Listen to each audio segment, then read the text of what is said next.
جی welcome back. Break کے بعد ایک بار پھر سے خوش آمدید ناظرین. احساس قربانی اپیل 2024 کی خصوصی ٹیلی تھون نشریات ہیں. میں ہوں ڈاکٹر سید عمران ودود. ہمارے ساتھ پروگرام میں عالم دین بھی موجود ہیں, سماجی شعبے کی نمائندگی بھی ہے, ثناخوان رسول بھی موجود ہیں. پروگرام میں ہم گفتگو بھی کر رہے ہیں, ہم وقتاً فوقتاً مختلف کلام بھی شامل کر رہے ہیں اور آپ تک احساس کی جانب سے یہ اپیل بھی پہنچا رہے ہیں کہ اگر اس مرتبہ بھی آپ کو اللہ تعالیٰ نے یہ توفیق دی ہے, آپ نے قربانی کا ارادہ کیا ہے, تو جہاں آپ انفرادی طور پر قربانی کر رہے ہیں, ہم آپ سے یہ اپیل کرنا چاہتے ہیں کہ آپ اس مرتبہ, اور اگر آپ نے پچھلے دفعہ بھی اس کار خیر میں اپنا حصہ ملایا ہے تب تو بالکل اس مرتبہ بھی, اور اگر آپ نے پچھلے مرتبہ نہیں ملایا, ہماری آواز آپ تک نہیں پہنچ سکی, تو اس سال ہم آپ سے یہ درخواست کریں گے کہ آپ اجتماعی قربانی جو احساس کی جانب سے کی جا رہی ہے اس میں ضرور بالضرور اپنا حصہ شامل کریں. چونکہ احساس کی جانب سے کی جانے والی یہ قربانی نہ صرف ہم علامہ صاحب سے گفتگو بھی کریں گے, احساس کی جانب سے کی جانے والی یہ قربانی نہ صرف قربانی کی جو ہم پر جو قربانی واجب ہے, سنت ابراہیمی کی ادائیگی کے لیے ہم جو قربانی کر رہے ہیں, اس کے ساتھ ساتھ ہم اس میں اظہار کا جذبہ بھی شامل کر لیتے ہیں. ہم اپنے مسلمان بہنوں اور بھائیوں کی مدد کا جذبہ بھی شامل کر لیتے ہیں. اور چونکہ اس پر کوئی قید تو ہے نہیں, اللہ تعالیٰ کے پاس نہ ہمارا جانور پہنچتا ہے, نہ اس کا گوشت پہنچتا ہے, نہ اس کا خون پہنچتا ہے. اللہ کے پاس جو چیز پہنچتی ہے وہ تو ہماری نیتیں ہیں. ہماری نیتوں کا اخلاص ہی ہے جو رب کی بارگاہ میں جاتا ہے, اور پھر وہ اس کا اختیار ہے کہ وہ اسے قبول کرے یا نہ کرے. تو اگر ہم احساس کی جانب سے یہ قربانی کریں گے تو نہ صرف قربانی کا جو فریضہ ہے وہ ادا ہوگا, بلکہ اس کے ساتھ ہی ساتھ مسلمان بہنوں اور بھائیوں کی مدد ہوگی. اور میں بتاتا چلوں کہ یہ وہ مسلمان بہن اور بھائی ہیں ہمارے جو ہمارے ملک کے ان علاقوں میں رہتے ہیں. ہماری کوشش ہوتی ہے کہ ہم ان علاقوں میں زیادہ تر یہ کام کریں جو اللہ کی عطا کردہ نعمتوں کو پورے سال اس طرح استعمال نہیں کر پاتے جس طرح ہم اور آپ استعمال کرتے ہیں. آپ یقین جانیے یہ ان کے لیے اتنی بڑی نعمت ہے. میں نے اس سے پہلے بھی ایک مرتبہ اسی ٹیلی تھون نشریات میں یہ واقعہ آپ سے شیئر کیا تھا کہ ہمارے آفس میں, ایک دوسرے ادارے میں ہمارے آفس میں ایک سیکورٹی گارڈ تھا. جب ہمارے ایک کلیگ نے بقرعید کے تیسرے چوتھے دن جب آفیسز کا آغاز ہوا تو اسے گوشت کا تھیلا پہنچایا, تو اس نے بہت شکریہ ادا کیا اور کہا کہ سر میں آپ کو کیا بتاؤں کہ آج بقرعید کے چوتھے دن ہمارے گھر گوشت پکے گا. اچھا, یہ ایک ایسی بات تھی, ہمارے لیے بھی اچنبھے کی بات تھی کہ شہر کراچی میں رہنے والا ایک شخص اور اس کے گھر بقرعید کے دن بھی گوشت نہ پکے. ہم نے پوچھا کہ بھئی وجہ کیا ہے؟ اس نے کہا کہ سر میں تو چونکہ گاؤں سے آیا ہوں, یہاں میرا کوئی جاننے والا نہیں ہے, کوئی دوست احباب بھی نہیں ہے, مجھے تو کل ملا کر وہی لوگ جانتے ہیں جو اس آفس میں کام کرتے ہیں, اور یہ آفس تو 3 دن بند رہا. میں جس علاقے میں رہتا ہوں وہاں آس پاس کوئی گھر ایسا نہیں ہے جہاں قربانی ہوئی ہو. آپ بتائیں گوشت کہاں سے آتا؟ یا تو ایک آپشن میرے پاس یہ تھا کہ میں جا کر کسی سے مانگتا, میری خودداری اور میری غیرت گوارا نہیں کرتی کہ میں جا کر کسی سے مانگوں. تو یہ شہر کراچی کا واقعہ میں آپ کو بتا رہا ہوں کہ چوتھے دن اس کے گھر پر گوشت پکا اور عید کے 3 دن اس کے گھر پر گوشت نہیں پک سکا. تو آپ اندازہ کر سکتے ہیں کہ جو دور دراز کی آبادیاں ہیں, صحراؤں میں ہیں, اور پھر اس طرح سے پہاڑوں پر آبادیاں ہیں, اور پھر چھوٹی چھوٹی آبادیاں ہیں, کچھ چند گھروں پر مشتمل گاؤں ہیں جہاں پر لوگ رہتے ہیں, اور وہاں پہ جو بنیادی زندگی گزارنے کے لیے جو بنیادی چیزیں چاہیے ہوتی ہیں انہیں وہ میسر نہیں ہیں.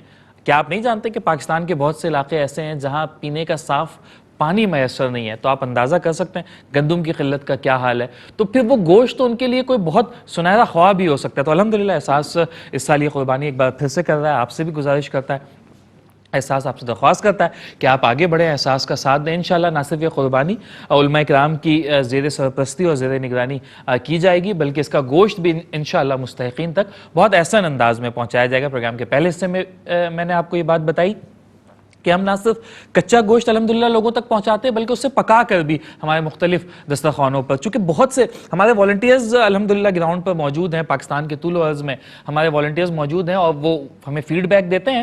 انہی کے فیڈ بیک کے مطابق ہم پلان ترتیب دیتے ہیں, اسے ایگزیکیوٹ کرنے کے لیے ایگزیکٹو باڈی ہے, اور پھر وہ ایک پورا نظام ہے. وہ بتاتا ہے کہ ہم کہیں گوشت پہنچاتے بھی ہیں تو ایسا بھی ہوتا ہے کہ وہ گوشت ان کے پاس پڑا خراب ہو جائے, چونکہ پکانے کے اسباب میسر نہیں ہے. اس میں جو تیل چاہیے, جو خوردنی تیل, پکانے کا تیل چاہیے, جو مسالے چاہیے, وہ ان کے پاس میسر ہی نہیں ہے. تو وہ گوشت وہ پکا ہی نہیں پاتے, وہ خراب ہو جاتا ہے وہ گوشت. تو یہ وہ مسائل ہیں خواتین و حضرات جس کا ہم تصور نہیں کر سکتے. ابھی بہت سے اگر نوجوان دوست ہمیں دیکھ رہے ہوں, ہمارے کم عمر ساتھی ہمیں دیکھ رہے ہوں، کوئی 12-15 سال کے بچے ہمیں دیکھ رہے ہوں، تو شاید ان کے لیے یہ تصور مشکل ہو کہ کیا واقعی ایسا بھی ہوتا ہے، چونکہ ان کا بچوں کا بھی اتنا ایکسپوجر نہیں ہوتا. تو یہ ہمارے پاکستان میں اور بہت سے علاقوں میں، ہندوستان میں، جموں کشمیر میں بہت سی جگہوں پر یہ واقعتاً لوگ اس سے گزر رہے ہیں. ہمارے لیے سننا مشکل ہے، وہ گزار رہے ہیں، وہ اس وقت سے گزر رہے ہیں. تو یہ ہماری اور آپ کی ذمہ داری بنتی ہے کہ ہم آگے بڑھیں اور اس کار خیر میں اپنا حصہ شامل کریں. ہمارے اکاؤنٹ نمبرز اسکرین پر موجود ہیں، ہمارے ہاٹ لائن نمبرز اسکرین پر موجود ہیں. آپ دنیا میں کہیں بھی ہوں، کہیں سے بھی ہمیں دیکھ رہے ہوں، آپ چاہیں تو ہمیں ٹیلی فون کر سکتے ہیں، ہمارے نمائندوں سے بات کر سکتے ہیں. اگر پاکستان میں آپ کا کوئی نمائندہ ہے، ہمارے آفیسز تشریف لانا چاہے تو ہمارے آفیسز تشریف لا سکتا ہے، بالمشافہ ملاقات کر سکتا ہے. اور قربانی کے جو مختلف پیکیجز ہیں ان میں سے جس میں بھی آپ کا دل مطمئن ہو، آپ اس میں اپنا حصہ شامل کر سکتے ہیں. آپ پوری گائے کر سکتے ہیں، گائے میں 1 حصہ لے سکتے ہیں، 2 حصے لے سکتے ہیں، یا جتنی بھی رب تعالیٰ نے آپ کو توفیق دی ہو. آپ بکرے کی قربانی کرنا چاہیں، بھیڑ کی قربانی کرنا چاہیں، پاکستان میں کرنا چاہیں، ہندوستان میں کرنا چاہیں، جموں کشمیر میں، پھر علاقوں کے حوالے سے بھی تفصیلات ہم نے آپ کو بتائی ہیں. اگر آپ چاہتے ہیں کہ کوئی اسپیسیفک ایریا آپ چاہتے ہیں کہ فلاں علاقہ ہے کہ جہاں پر میں چاہتا ہوں کہ میری جانب سے یہ قربانی، چونکہ ہماری وابستگیاں تو ہوتی ہیں نا مختلف، دیکھتے ہیں کہ کس کی کہیں سے وابستگی ہے، کسی کے اینسسٹرز کا تعلق وہاں سے ہے، آباء و اجداد کا تعلق ان علاقوں سے، تو ایک انسیت ہوتی ہے، ایک محبت ہوتی ہے، ایک وابستگی ہوتی ہے ان علاقوں سے. تو اگر آپ چاہتے ہیں کہ انڈیا کے کسی مخصوص علاقے میں یہ قربانی کی جائے اور احساس وہاں پر یہ سہولت دے رہا ہے، آپ ہمارے ہاٹ لائن نمبرز پر کال کریں، ہمارے نمائندے اس حوالے سے آپ کو بتا دیں گے. میں بھی ایک دفعہ آپ کو بتا دیتا ہوں کہ انڈیا میں چند علاقوں کے میں نام لے رہا ہوں، دیگر آپ کو مزید تفصیلات چاہیے ہوں تو ہمارے نمبرز پر رابطہ کر کے آپ جان سکتے ہیں. انڈیا میں اس مرتبہ ویسٹ بنگال میں قربانی کی سہولت دی جا رہی ہے، اتر پردیش میں دی جا رہی ہے، ہریانہ میں دی جا رہی ہے، بہار میں دی جا رہی ہے. اور یہ زیادہ تر وہ علاقے ہم جانتے ہیں کہ پاکستان میں جب مائیگریشن ہوئی تھی، دنیا کی تاریخ کی ایک بڑی مائیگریشن تھی، تو انڈیا میں رہنے والے مسلمان وہاں سے مائیگریٹ کر کے پاکستان آئے تھے. تو یقینی طور پر ان کی یادیں ہوتی ہیں، ان علاقوں سے ہوتی ہیں. اور پھر ایسا بھی ہوتا ہے کہ پاکستان میں ہم مائیگریٹ کر کے آ تو گئے، پھر معاش کے حصول کے لیے ہم ابراڈ چلے گئے، کسی دوسرے ملک میں، یو ایس اے میں جا کر بس گئے، یو کے میں جا کر بس گئے، کسی دوسرے یورپی ملک میں یا آسٹریلیا میں اور اس طرح کے دیگر ممالک میں جا کر بس گئے. تو ہماری وابستگی تو ہوتی ہے، پاکستان سے بھی ہوتی ہے، اور پھر ان علاقوں سے جہاں پہ ہم اپنے آباء و اجداد کی کہانیاں سنا کرتے تھے کہ ہمارے دادا کا تعلق فلاں علاقے سے تھا اور ان کا نانا کا تعلق جو ہے وہ فلاں علاقے سے تھا، اس طرح سے. تو ایک وابستگی ہوتی ہے آبویسلی. تو مختلف علاقوں میں قربانی ہو رہی ہے، آپ چاہیں تو نام لکھوا سکتے ہیں، اسپیسیفائی کر سکتے ہیں اسے کہ میری جانب سے جو یہ قربانی ہے یہ فلاں علاقے میں کی جائے. تو انشاءاللہ اس کی سہولت بھی موجود ہے. ہمارے اکاؤنٹ نمبرز اسکرین پر موجود ہیں، آپ آن لائن پیمنٹ کر سکتے ہیں. بہت آسان طریقہ ہے، آپ ہمارے ویب سائٹ پر جائیں، سامنے آپ کو پورٹل دکھ جائے گا قربانی 2024 کا، آپ اس پر کلک کریں.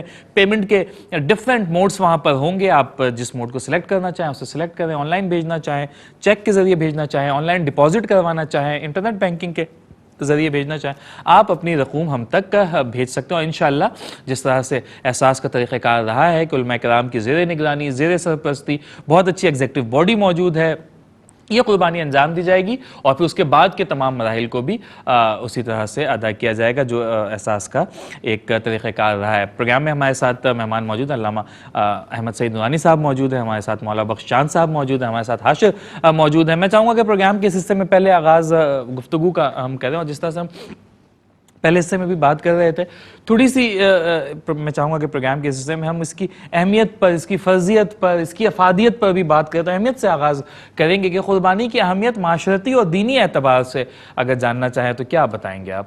بسم اللہ الرحمن الرحیم. دیکھیں جی، اہمیت کے لیے اگر ہم دینی اعتبار سے تصور کرتے ہیں نا، سب سے بڑی اہم ترین بات یہ ہے کہ نبی کریم صلی اللہ علیہ وسلم نے فرمایا کہ قربانی تمہارے جد امجد حضرت ابراہیم علیہ السلام کی سنت ہے. اچھا، قربانی واجب ثابت بھی سنت ہے جی. قربانی کا کرنا واجب ہے، لیکن یہ ثابت نبی کریم صلی اللہ علیہ وسلم کی سنت سے اور حضرت ابراہیم علیہ السلام کی سنت مبارکہ سے ہے.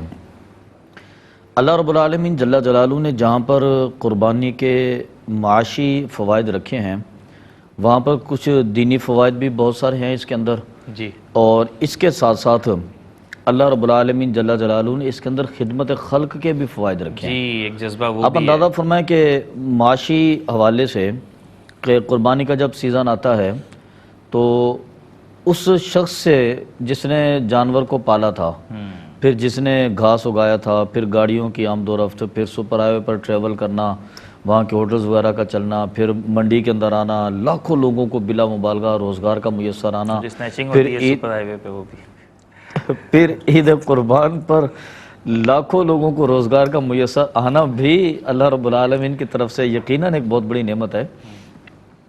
اس کے ساتھ ساتھ میں یہ عرض کروں گا کہ اس میں خدمت خلق بھی ہے۔ اب دیکھیں نبی کریم صلی اللہ علیہ وسلم کی سنت ہے کہ قربانی کا جب جانور ذبح ہو جائے، گوشت بن جائے، اس کے 3 حصے کر لیے جائیں، ایک اپنی فیملی کے لیے، ایک گھر غربا والوں کے کے لیے، لیے، ایک رشتہ داروں کے لیے، اور ایک غریبوں کے لیے۔ اب دیکھیں نا، جو ہم نے اپنے رشتہ داروں کے لیے نکالا تھا، نبی کریم صلی اللہ علیہ وسلم کی ایک حدیث مبارکہ ہے، آپ نے ارشاد فرمایا کہ جس نے صدقہ کیا اور وہ صدقہ اپنے رشتہ داروں میں دیا، اللہ اس کو 2 اجر عطا فرماتا ہے۔ فرمایا کہ ایک تو اللہ رب العالمین اس کو صدقہ کرنے کا اجر عطا فرماتا ہے، اور دوسرا اللہ تبارک و تعالی اس کو عزیز و اقربا میں صلہ رحمی کا اجر عطا فرماتا ہے۔ کیا کہنا ہے، سبحان 2 اللہ۔ فوائد اللہ رب العالمین نے اس کے اندر عطا کیے۔ جب پھر اسی قربانی کا مال غریبوں، یتیموں، مسکینوں میں جب کیا جاتا ہے، تو آپ ایک حدیث قدسی کی طرف میں آپ کی توجہ دلانا چاہوں گا۔ جی نبی کریم صلی اللہ علیہ وسلم نے فرمایا کہ کل بروز قیامت اللہ رب العالمین کی بارگاہ میں جب لوگ حاضر ہوں گے نا، تو اللہ تعالیٰ کچھ لوگوں سے فرمائے گا کہ میں بھوکا تھا، تم نے مجھے کھانا نہیں دیا، میں بے لباس تھا، تم نے مجھے لباس نہیں دیا۔ اللہ اکبر۔ تو لوگ تعجب سے عرض کریں گے، کیا رب ذوالجلال تو خالق کائنات اور تو بھوکا، تو بے لباس، یہ کیسے ہو سکتا ہے؟ تو اللہ رب العالمین فرمائے گا کہ میری مخلوق میں سے فلاں بندہ بے لباس تھا، واہ واہ واہ واہ۔ تم نے اس کو لباس کیوں نہیں دیا؟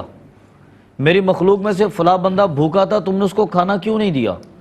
گویا کہ اللہ رب العالمین جل جلالہ نے اپنی مخلوق کا اپنی طرف قصد کیا، اپنی طرف اشارہ کیا، فرمایا میں بھوکا تھا، مجھے کھانا کیوں نہیں دیا؟ اللہ تو گویا کہ در حقیقت غریب، یتیم، مسکین کی مدد کرنا اس قدر اللہ کی بارگاہ میں مقبولیت کا حامل ہے، بلکہ اس کی قبولیت اتنی یقینی ہے کہ گویا کہ تم نے اللہ رب العالمین کی بارگاہ میں پیش کیا ہے، اور اللہ فرماتا ہے کہ مجھے تم نے نہیں دیا۔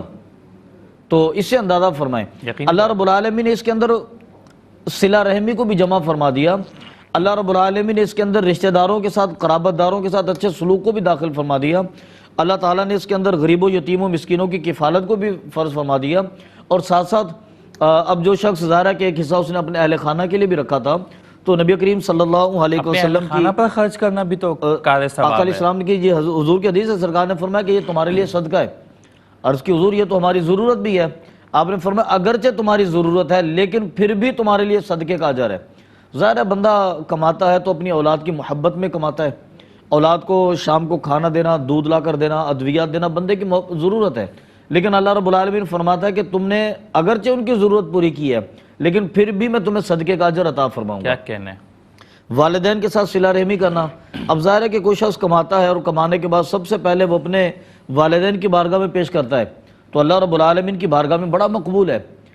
اگرچہ اس کی ذمہ داری تھی کہ اس بندے کو بچپن میں جب یہ پکڑنے کی طاقت نہیں رکھتا تھا، جب یہ کھانے کی صلاحیت نہیں رکھتا تھا، جب لباس پہننے کی طاقت نہیں رکھتا تھا، تو اللہ تعالیٰ نے وہ جذبہ محبت ان کے والدین کے اندر پیدا کیا کہ انہوں نے اس کی پاکیزگی کی، اس کو انہوں نے نہلایا دھلایا، اس کو کپڑے پہنائے، اس کو کھلایا پلایا، اس کو ہاتھ پکڑ کر چلنا سکھایا، اس کی اچھی تعلیم دی، اچھی تربیت دی، اس کو معاشرے میں کامیاب فرد بنایا۔ جب آج یہ 4 بندوں کے اندر بڑے وقار کے ساتھ کھڑا ہوتا ہے تو اس کے اندر در حقیقت والدین کی یقینی محنت طور ہوتی پر ہے، والدین کی پوری زندگی کی کمائی ہوتی ہے۔ اب اگر یہ والدین کے ساتھ صلہ رحمی کرتا ہے تو اس کی ضرورت بھی ہے کہ یہ اس احسان کا بدلہ اتار رہے۔ یقینی طور پر اگرچہ انسان پوری زندگی والدین کی خدمت کرتا رہے تو وہ شاید کہ اپنے ماں باپ کی زندگی کے ایک رات کا بدلہ بھی نہ دے سکے، لیکن اس کے باوجود یہ اس کی کفالت کر رہا ہے، اس کی ذمہ داری بھی ہے، لیکن اللہ رب العالمین جل جلالہ نے اس کو بھی ان کے لیے نیکی کا اجر بنا دیا۔ اللہ رب العالمین نے اس کو بھی صدقے کے اندر گنتی کر دیا۔ تو آپ اندازہ فرمائیں کہ ایک قربانی انسان کو صلہ رحمی کی طرف بھی لے کر جاتی ہے، جذبہ ایثار کی طرف بھی لے کر جاتی ہے، رشتہ داروں قرابت داروں کے ساتھ حسن سلوک کی طرف بھی لے کر جاتی ہے، معاشی بہتری والدین بہن بھائیوں کی طرف بھی لے کر جلتی ہے، غریبوں یتیموں کی کفالت کی طرف بھی لے کے جاتی ہے۔ واہ واہ۔ پھر اس کے بعد معاشی پہلو اس کے علیحدہ سے موجود ہیں، مذہبی پہلو اس کے علیحدہ سے وہ موجود میں ہے. آپ سے الگ سے جانوں گا اس کی فضیلت کے حوالے سے بھی اور پھر اس کے معاشی اسپیکٹس کے حوالے سے بھی. ناظرین میں چاہوں گا کہ پروگرام کے حصے میں ایک بار جو اس بار کی قربانی ہے اس کے مختلف ریٹ لسٹ ہیں وہ بھی آپ تک پہنچاتا چلوں. اگر آپ قربانی کرنا چاہتے ہیں, آپ یو ایس اے میں موجود ہیں, یو کے میں موجود ہیں, دنیا کے کسی بھی حصے میں موجود ہیں اور آپ چاہتے ہیں کہ آپ کی جانب سے اس مرتبہ احساس قربانی کے اس فریضے کی ادائیگی کرے اور آپ چاہتے ہیں کہ آپ کی جانب سے پاکستان میں پوری ایک گائے قربان کی جائے, تو اس کے لیے $560 کے ساتھ آپ تعاون کر سکتے ہیں. آپ چاہتے ہیں کہ پاکستان میں گائے کا ایک حصہ آپ کی جانب سے قربان کیا جائے تو آپ نے $80 کے ساتھ تعاون کرنا ہوگا. پاکستان میں ایک بکرا $175 کے ساتھ آپ قربان کروا سکتے ہیں.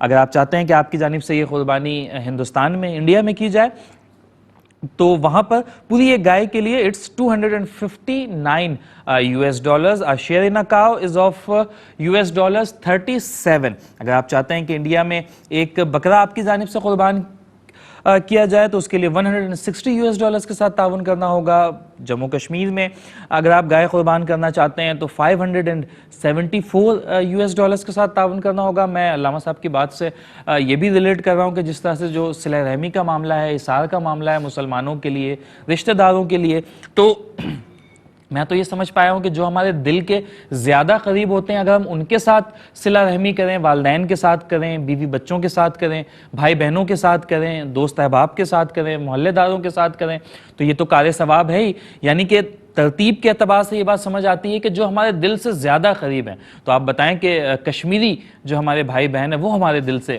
کتنے قریب ہیں. ہم بڑے ہوئے ہیں یہ سنتے ہوئے کہ کشمیریوں سے رشتہ کیا, لا الہ الا اللہ, تو ہم دیکھتے بھی رہے ہیں کہ وہ جس طرح سے ان کی ہم سے محبت ہے اور ہماری ان سے محبت ہے. ہم نے اپنے اجداد کو بھی دیکھا ہے, آج کے دور میں بھی ہم دیکھتے ہیں.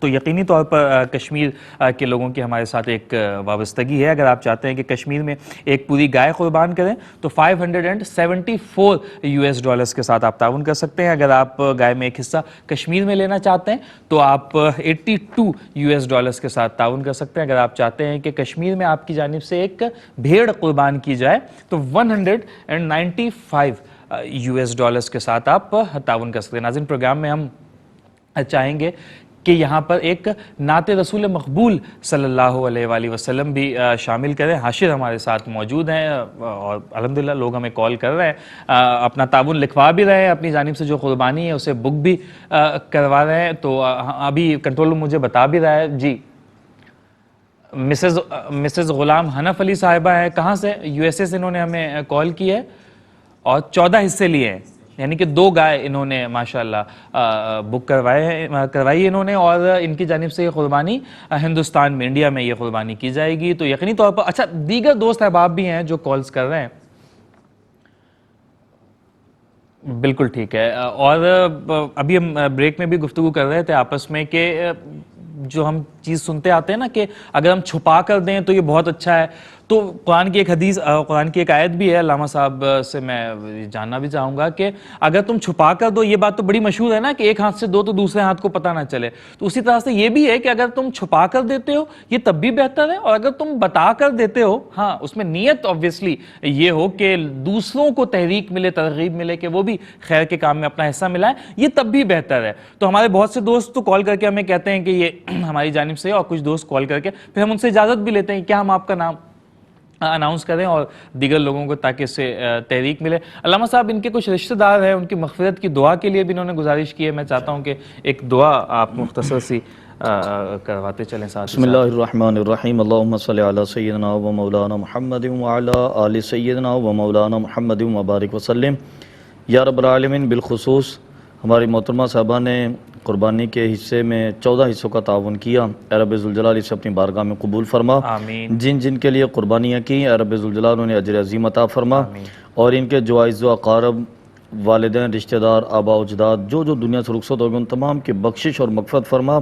اور بالخصوص یا رب العالمین پوری دنیا سے جو لوگ ہمیں فالو کر رہے ہیں اور قربانی کے سلسلے میں تعاون فرما ہے, یا رب العالمین تمام کے صدقات کو, قربانیوں کو اپنی بارگاہ میں قبول فرما. آمین. صلی اللہ تعالی علی خیر خلق محمد وعلی آلہ و اصحابہ اجمعین برحمتک یا ارحم الراحمین. محمد آمین یا رب العالمین. صلی اللہ. بالکل ٹھیک ہے ناظرین، پروگرام کے اس حصے میں ایک نعت رسول مقبول صلی اللہ علیہ وآلہ وسلم پروگرام میں شامل کرتے ہیں. حاشر ہمارے ساتھ موجود ہیں. حاشر.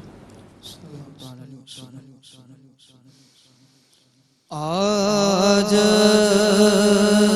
عشق میرے نعت سنائے تو عجب کیا،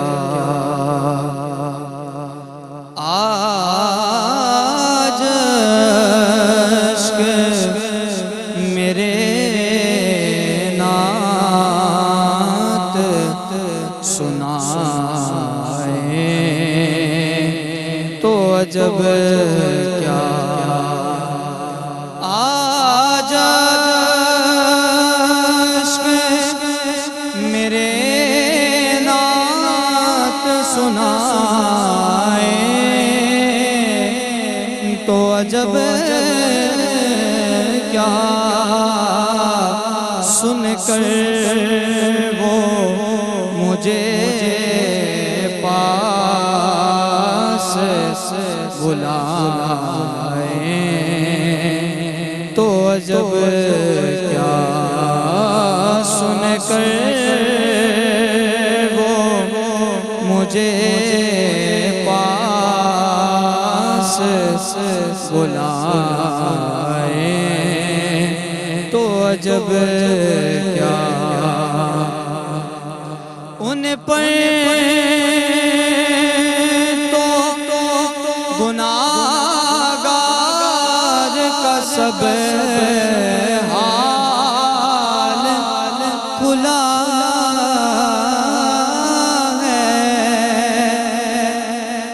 ان پر تو گناہگار کا سب حال کھلا ہے، اس پر بھی وہ دامن میں چھپائے تو عجب کیا، اس پر بھی وہ دامن میں چھپائے تو عجب کیا، دیدار کے قابل تو نہیں چشم تمنا، آقا دیدار کے قابل تو نہیں چشم تمنا، لیکن وہ کبھی خواب میں آئے تو عجب کیا، لیکن وہ میرے خواب میں آئے تو عجب کیا، اور نازات سفر ہے نہ کوئی کام بلے گئے، اس پر بھی وہ جب در پہ بلائے تو عجب کیا، اس پر بھی مجھے در پہ بلائے تو عجب کیا، اور وہ حسین دو عالم میں ادیب، ان کے کرم سے سگرا بھی اگر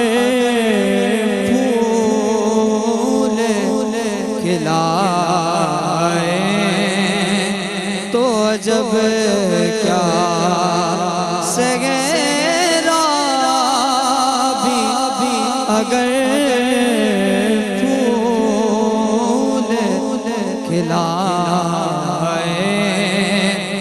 تو عجب کیا سن کر وہ مجھے پاس بلائیں تو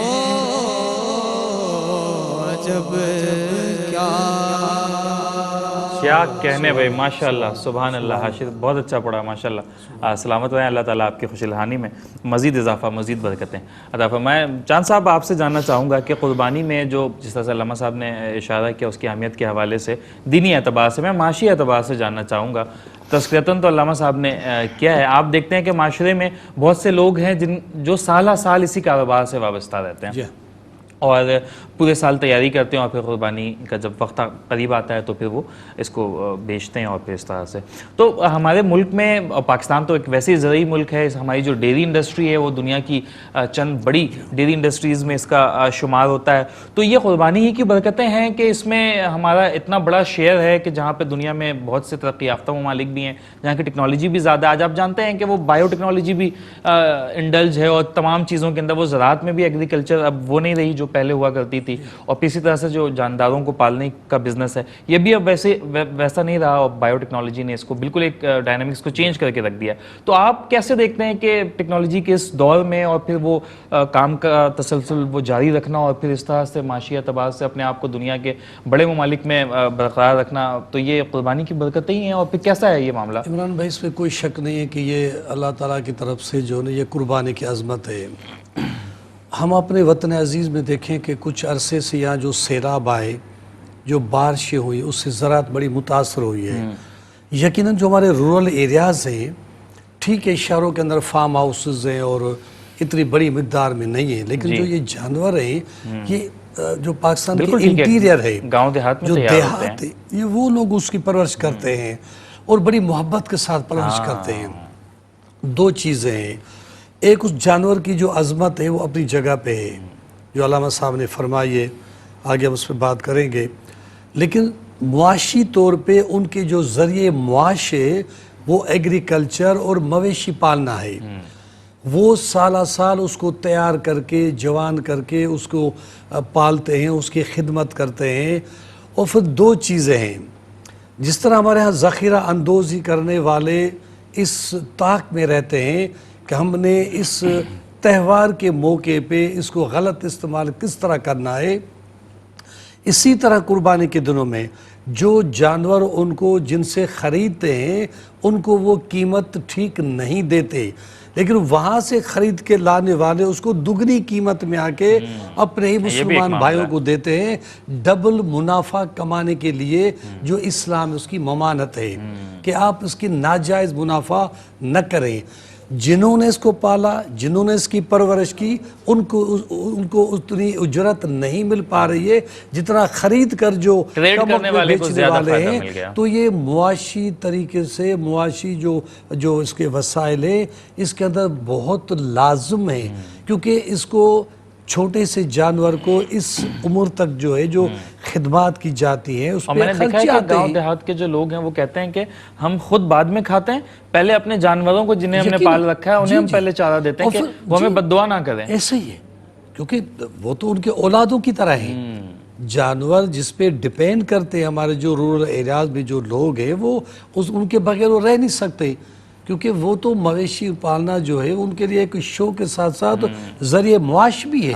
چونکہ وہ ہوتا ہے نا گھر میں اگر وہ 4 گائے رکھی انہوں نے 2 بکرے رکھے ہیں تو کچھ بھینسیں بھی پال رکھی ہیں کہ جس سے دودھ دہی کا کام بھی وہ کر مختلف سکتے ہیں. جانور ہیں، مختلف گائے ہیں. تو میں تو اس سے ریلیٹ کرتا ہوں کہ یہ اس کی برکتیں ہیں کہ بیسیکلی وہ پال رہے ہیں گائے قربانی میں بیچنے کے لیے، لیکن اب جب پال ہی رہے ہیں 4 تو 4 بھینسیں بھی ساتھ میں انہوں نے اس کی برکت اگر نہ ہوتی تو یہ جو لاکھوں جو ہم جانور قربانی کے جو لا کے ایک ہی سال کے اندر جو اس کو ذبح کرتے ہیں تو پھر اتنی ہی تعداد میں ہم کوئی باہر کے ملک سے تو نہیں منگاتے. ہماری زراعتیں، ہمارے دیہاتیں، ہمارے علاقے جہاں پہ اللہ تبارک تعالیٰ نے باوجود بڑی آفتیں آنے کے بعد، بڑے باوجود کے بڑی بارشیں ہوئی ہیں، سیلاب آئے جو سے ہمارے دیہات ڈسٹرب ہوئے ہیں، کئی مویشی ہمارے بیچارے مر چکے ہیں، جو آپ نے دیکھا کہ قریب جی پانی میں بہہ گئے اور وہ ڈوب گئے، دفن ہو گئے۔ پھر ہمارے ہاں جو سرکاری سطح پہ جو ڈپارٹمنٹ سے جن کی یہ ڈیوٹی ہے کہ آپ ان کو آن کریں، آپ وہاں پہ جائیں، ان کے پاس جو آفیسز ہیں ان کی یہ ڈیوٹیاں ہیں کہ آپ ان کو یہ سکھائیں کہ اس کی کس طرح پرورش کی جائے۔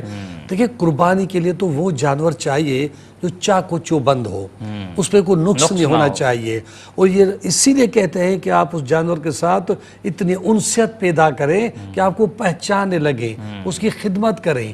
خاص کر کے جو قربانی کا جانور ہے، علامہ صاحب تشریف رکھتے ہیں، یہ بتاتے رہتے ہیں کہ روز محشر کے دن یہ جو قربانی کا جانور ہے آپ کو وہاں اٹھا کے وہاں تک پہنچائے گا کہ اس سے بڑی عظمت اور کیا ہو سکتی ہے۔ بالکل، اور گواہی دے گا۔ جو دنیا کے مختلف ممالک میں لوگ ہمارے بستے ہیں مسلمان، ان کو وہ مواقع میسر نہیں ہے کہ اس انداز سے قربانی کر سکیں یہ بھی ایک بڑا معاملہ جیسے ہے، ہم کرتے ہیں۔ پاکستان میں ہمیں یہ آسانی وہاں کئی چیزوں کی ممانت ہے، اتنی اپنے گھر پر نہیں کر اجازت سکتے، نہیں اپنے ہے۔ محلے میں گلی میں نہیں کر سکتے۔ اگر وہ احساس فاؤنڈیشن کے ذریعے اس عظیم قربانی میں شامل ہونا چاہتے ہیں، جہاں ہر چیز اسکرین پہ ہم دیکھ رہے تھے کہ وہ ان لوگوں تک ان کی امانتیں اور وہ گوشت پہنچاتے ہیں جو وہ خرید نہیں سکتے، پھر جہاں یہ اپنے قربانی کے جانور رکھتے ہیں احساس فاؤنڈیشن والے اپنے فارم ہاؤسز میں، اسی انداز سے خدمت کرتے ہیں،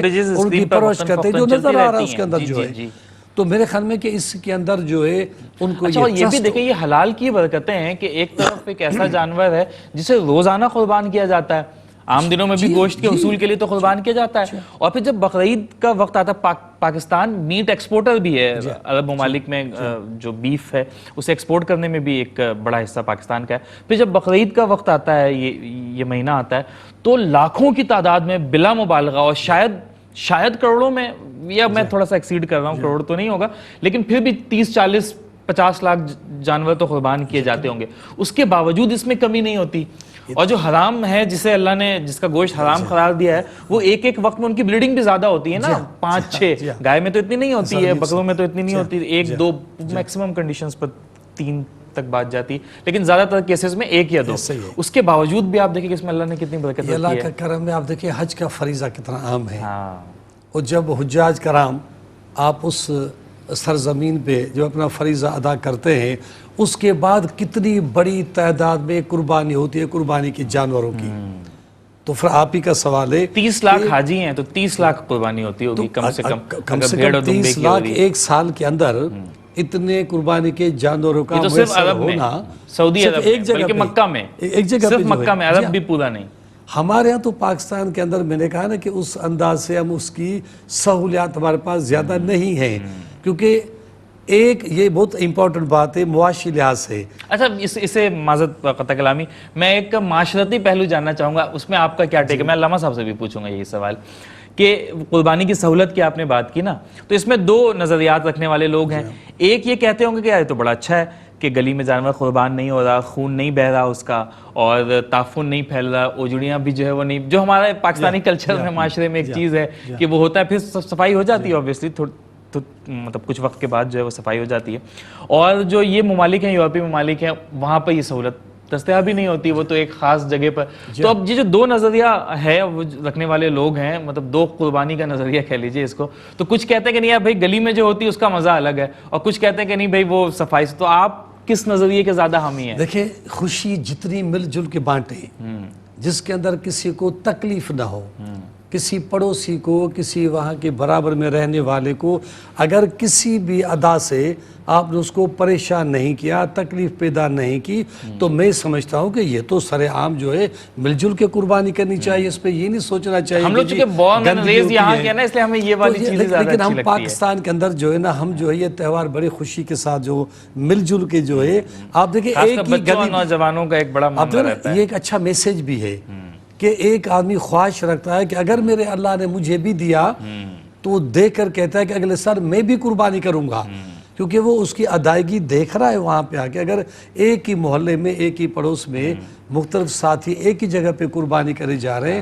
تو پھر اس کا لطف اب وہ قناتیں لگا دی جاتی ہیں, شامیانے لگا دیے جاتے ہیں, اس میں لائٹ. شہروں کے اندر جگہ نہیں ہوتی, جگہ نہیں ہے, وہاں میدان نہیں ہوتے, تو ان کی مجبوری ہے کہ پھر وہ مل جل کے ایک ٹینٹ گھروں میں بھی وہ چونکہ فرش ہوتا ہے اور پھر وہ اس پہ پھسلن. لیکن ایک بات ہے, علامہ صاحب بیٹھے ہیں کہ دیکھیں اسلامی طور پہ کہ اس جانور کا بڑا اسپیشل خیال رکھنا پڑتا ہے. ہمارا کچھ ایسے نازک نفیس لوگ ہیں جو اگر گھروں کے اندر ان کے پاس صحن بھی ہے تو اوائڈ کرتے ہیں کہ جناب یہ تو یہ کر دے گا, یہ تو وہ کر دے گا, یہ یہاں پہ جو گندگی ہو جائے گی. اس طرح نہیں ہے. یہ جو 2-4 دن تک الگ مزاج رکھنے والے اس طرح کے ہیں تو اس پہ کوئی خبر نہیں ہے کہ ان کے لیے مشکلات ہوتی ہے. ہم مسلمان بڑے خوش نصیب ہیں کہ میرے اللہ نے اس قابل بنا دیا کہ ہم لوگ جا کے یہ فریضہ ادا کرتے ہیں. تو لہٰذا ہمیں اس خوشی میں سب کو شامل کرنا چاہیے.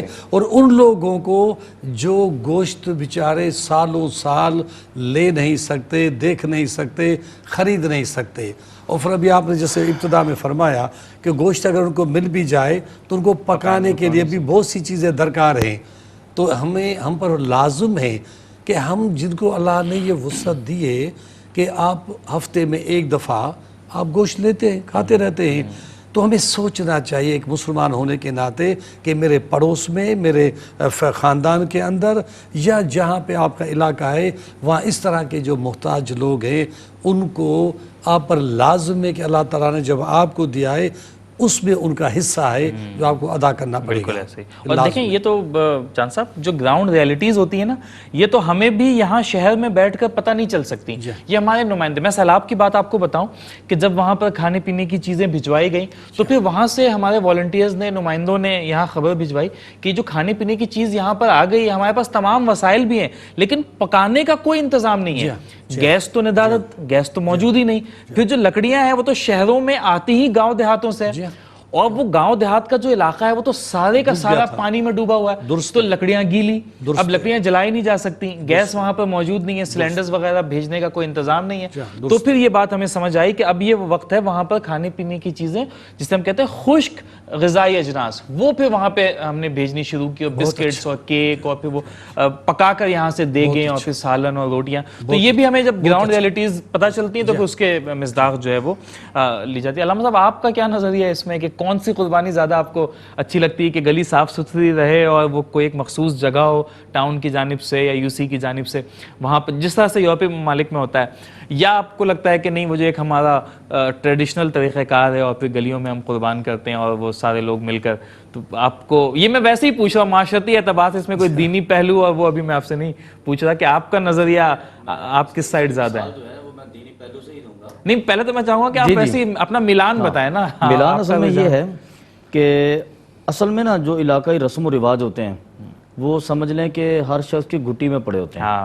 تو ہمارا برصغیر کا جو علاقائی رسم و رواج ہے نا وہ یہ ہے کہ گلیوں میں ہوتی ہے, اور اسی میں ہمیں خوبصورتی محسوس ہوتی ہے. تو ہاں یہ ہے کہ حفظان صحت کا خیال رکھا جائے. اب جیسے جیسے سہولیات بھی بڑھتی جا رہی ہیں, شعور بھی بڑھتا جا رہا ہے, مقصد ہے کہ آج سے 30 سال 40 سال 50 سال پہلے چلے جائیں تو شاید اپنی بات دوسرے تک پہنچانے کے وہ اسباب نہیں تھے جو آج ہمارے پاس دستیاب ہیں. بالکل. تو ہاں یہ خیال رکھا جائے کہ جیسے بیماریاں اب کثرت سے آ گئی ہیں, حفظان صحت کے اصولوں کا خیال رکھا جائے, بیماریوں سے بچا جائے. اچھا گلیوں میں وہ آلودگی نہ ہو. اسلام اس چیز کو بھی پسند نہیں کرتا. دیکھیں اسلام نے سب سے پہلے کہا کہ صفائی نصف ایمان ہے. اسلام یہ نہیں چاہتا کہ گلی میں خون پھیلا ہو اور آنے جانے والی گاڑی چھینٹے اڑاتی رہے, آنے جانے والے کے جوتے خراب ہوں, لباس. اسلام یہ بالکل نہیں چاہتا. اسلام نصف ایمان کی بات تو شروع سے کر دی ہے. لیکن یہ کہ یہ ماحول یہاں بر صغیر کا ہے, یہ خوبصورت ہے, اچھا لگتا ہے. اب اس کا ایک دوسرا پہلو یہ بھی دیکھیں کہ اسلام جو ہے نا وہ نمود و نمائش کو بھی پسند کرتا ہے کبھی کبھی ضرورت کی بنا پر, اور اسلام اجتماعیت کو بھی پسند کرتا ہے. اب دیکھیں نبی کریم صلی اللہ علیہ وسلم جب مدینے سے عمرہ کرنے کے لیے تشریف لائے تو آپ نے صحابہ کرام سے فرمایا کہ سینہ تان کے چلو, کہ یہ کفار تمہیں کمزور دیکھنا چاہتے ہیں, تم ان کو طاقتور بن کے دکھاؤ. اس معاہدے کے بعد تو اچھا اس کے بعد آپ یہ بھی اندازہ فرمائیں کہ نماز جمعہ میں اجتماعیت جو ہے یہ اس لیے تاکہ لوگوں کو تمہاری طاقت کا پتہ چلے, اور حج بھی, اور اسی طرح حج بیت اللہ. تو یعنی کہ اللہ رب العالمین یہاں پر نمود و نمائش کو بھی پروان چڑھا رہا ہے کہ یہ اچھے مقاصد کے تدبیر لیے ہیں کے طور جی پر۔ تدبیر کے طور پر یہ اچھے مقاصد کے لیے ہیں، یہ اسلام کو پروان چڑھانے کے لیے اور اسلام کی طاقت کو شو کرنا مقصود ہے، اسلام کی فتح طاقت مکہ اجاگر کے کرنا موقع پر مقصود بھی ہے۔ جب وہ مسلمانوں کا لشکر مکے کے قریب پہاڑیوں پر تھا تو نبی کریم نے حکم دیا کہ الاؤ روشن کرو، اور پھر خیموں کے تاکہ سامنے جو ہے وہ اور الاؤ دور دور روشن تک کیے اس کو، گئے ہاں، جی، اور پھر وہ دور سے دیکھ کر مکے والوں کو تاکہ اندازہ ہو ہیبت تمہارا تاری روب اور ہوئی۔ دبدبہ اس پر پڑے۔ تو یہاں پر بھی وہی تکبر ہے نہیں ہے، اس میں ہاں تکبر نہ ہاں، ہو۔ وہ تدبیر کے طور پر، تدبیر کے طور پر اسلام کی اسٹریٹجی کے قوت۔ طور پر۔ اب دیکھیں نا بالکل ان ایام کے اندر آ کر بہت سارے لوگوں کو یہ محسوس ہونا شروع ہو جاتا ہے کہ شاید کہ ہم نے قربانی کروا کے اسلام کے اس فریضے کو ادا کر کے بہت سارے جانوروں کو ذبح کر دیا، تو آپ کو پتہ ہے ان دنوں میں آ کر ایک سورش برپا ہوتی ہے، جی وہ سارے جو دانشور ہیں نا، وہ سارے دانشور جو ہیں وہ میٹ مارکیٹ جو دوسرے ممالک میں چل رہی ہوتی ہے، وہ پورا سال یہ سلسلہ چل رہا ہوتا ہے، تب ان کا احساس کیوں نہیں ہوتا؟ اسلام کی اس قربانی پر ہی کیوں احساس ہوتا ہے؟ اسی طرح اب ہمارے ہاں کچھ مزاج یہ بھی پایا جاتا ہے، یہ اگرچہ اغیار کی سازش ہوتی ہیں لیکن ہم نے اس کو پروان چڑھاتے ہیں تقابل دے کر۔ صحیح، ہم کہتے ہیں کہ قربانی کا کیا فائدہ جب لوگ بھوکے ہیں، قربانی کا کیا فائدہ جب لوگوں کو لباس میسر نہیں ہے، قربانی کا کیا فائدہ جب لوگوں کو چھت میسر نہیں ہے۔ وہ دیگر اصل بہت سے میں بہانے میں آپ سے یہ عرض کرنا چاہوں کہ اسلام کے دو عبادتوں کے درمیان میں تقابل کبھی نہیں ہوتا۔ جی تقابل اختیار اگر آپ نے کرنا ہے تو تقابل آپ دنیا کے ساتھ کریں۔ آپ لوگوں سے یہ کیوں نہیں کہتے کہ آپ اچھی گاڑی اس وقت لیں جب آپ کی سوسائٹی کے اندر سب کے پاس چلنے پھرنے کی سواری میسر ہو؟ بالکل آپ بڑا بنگلہ اس وقت بنائیں جب سب کے پاس آپ چھت کے ہو۔ سوسائٹی کے اندر سب کو چھت میسر ہو۔ آپ شادیوں میں 6 ڈشز اس وقت اس وقت کریں جب ایک وقت تک کھانا سب کو میسر ہو۔ آپ اسلام کے ساتھ تقابل کیوں کرتے ہیں؟ اسلام کے ساتھ مقابلہ کیوں کرتے ہیں؟ اسلام کی دو عبادتوں کو ایک دوسرے کے مقابلے میں لا کے کیوں کھڑا کرتے ہیں؟ بالکل صحیح۔ اسلام اس چیز کا تو بالکل قائل اس نہیں میں میرا بھی ایک اسٹانس ہے نا کہ اگر دیکھیں ہم یہ کیوں گمان کر رہے ہیں کہ جو شخص قربانی کر رہا ہے 1.5 2 2.5 لاکھ روپے کا جانور قربان کر رہا ہے، ہم اس سے یہ کیسے ایکسپیکٹ کر سکتے ہیں کہ وہ 2 لاکھ کا جانور قربان کر رہا ہے لیکن کل کو اس کے پاس کوئی بیمار شخص آتا ہے کہ مجھے 10,000 روپے کی ضرورت ہے، میری بیٹی کی شادی ہے، مجھے جہیز کے لیے اتنے سامان چاہیے، باراتیوں کی خاطر مدارت کے لیے مجھے یہ کچھ چاہیے، تو ہم اس سے کیوں ایکسپیکٹ کر رہے ہیں کہ وہ نہیں دے گا؟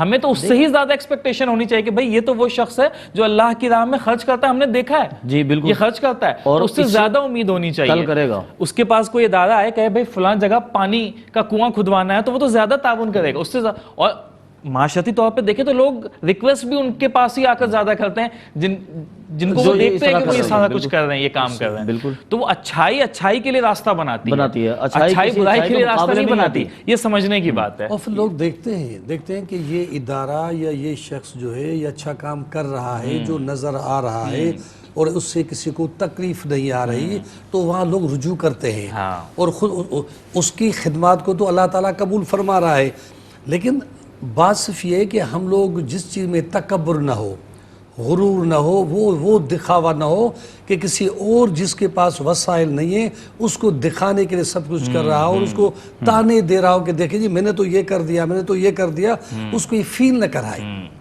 وہ ہٹ نہ ہو۔ اگر وہ اسلام کا فریضہ ادا کر رہا ہے، اب جیسے دیکھیں 2 3 جانور بھی لوگ کرتے ہیں، اپنا فرج بھر کے رکھتے ہیں، یعنی وہ جیسے 3 حصوں والی بات ہے تو وہ پھر 2 3 مہینے تک وہ جو گوشت ان کا رکھا ہوا ہے کسی کو کام نہیں آتا، ان کے پاس رکھ کر بھی خراب ہو جاتا ہے۔ اس طرح کی جو چیز ہے وہ نہیں ہونی چاہیے، اس کا جو صحیح فریضہ ہے قربانی کا وہ مکمل طریقے سے ایک مسلمان پر لازم ہے کہ اس کی اسی طرح ادائیگی کرے۔ اور پھر جہاں پہ جو اجتماعی قربانیاں ہوتی ہیں، جہاں پہ جگہ نہیں ہے نہ یہاں پہ کوئی سرکاری طور پہ وہ ہیں، تو یہ درست ہے کہ اس کی فوری طور پہ اس کی صفائی کرائی جائے، اس میں یہ بڑا جس سے اہم ہے، وہاں پہ کوئی تکلیف نہ پہنچے۔ یہ بڑا اہم ہے کہ کسی مسلمان کو تکلیف نہ پہنچے، اور آپ کریں قربانی کریں، اس وقت گلی تھوڑی سی گندی بھی ہوگی لیکن جہاں اللہ نے آپ کو اتنی استطاعت دی ہے تھوڑے پیسے اور خرچ کریں، کوئی مزدور بلا لیں، خود نہیں کر سکتے تو تھوڑا پانی وہاں پہ استعمال کر لیں۔ کراچی میں پانی کی قلت ہے لیکن کوئی بات نہیں، اگر آپ چاہیں when there is a will there is a way، آپ کریں، ادارے بھی ہوتے ہیں لیکن ہمیں اون کرنا پڑے گا نا، اداروں کی بات تو بعد میں آتی ہے، ہمارا گھر گندا ہوگا تو ہم اداروں کا انتظار تو نہیں کریں گے نا، ہمیں تو سب سے پہلے خود۔ اصل میں اگر وہ علائشیں میرے ہی گھر کے نکر پر پڑی ہوں گی تو بچے بھی میرے بیمار ہوں گے، تو اس لیے اگر ہم تھوڑا سا ایک قدم آگے بڑھ کے، اچھا ہمارے ہاں عمومی طور پر یہ ہوتا ہے کہ ہم ہمیشہ وبال کسی اور پر ڈالنے کے لیے تیار ہوتے ہیں، تو اس کی بجائے اگر ایک سوسائٹی کے لوگ مل کر یہ طے کر لیں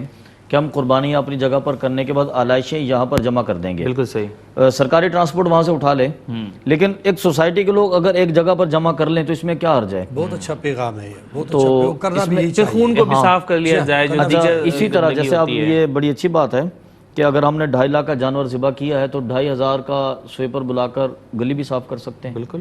اس میں کوئی شرن قباحت بھی نہیں, بلکہ بچے میرے ہی صحت مند رہیں گے اگر میں اپنے گھر کو صاف رکھوں گا. اور پھر دوسری بات ہے کہ آپ ایک چیز اگر آپ نے محسوس نہیں کی تو اب کر کے دیکھیے گا کہ جہاں پر جانور ذبح کیا جائے اور اس کے بعد گلی کو دھو دیا جائے, صاف ستھرا کیا, اس کے بعد وہاں پر اٹریکشن ہی کچھ اور طرح کی ہوتی ہے. جی ایک رونق سی محسوس ہوتی ہے. کیوں؟ اس لیے کہ بندے کے اندر وہ جذبہ قربانی جو ہے نا وہ بدرجہ اتم مکمل ہو چکا ہوتا ہے. اب بندے کو خوشی محسوس ہوتی ہے. تو اگر ہم اپنے سسٹم کو خود اس انداز میں درست کر لیں اور ہم اسی طرح پیغام دیں گے تو یہ صحیح ہوگا معاشرہ. اگر ہم خود اسی طرح کوشش کر لیں تو میرے خیال میں بہتر ہو سکتا ہے.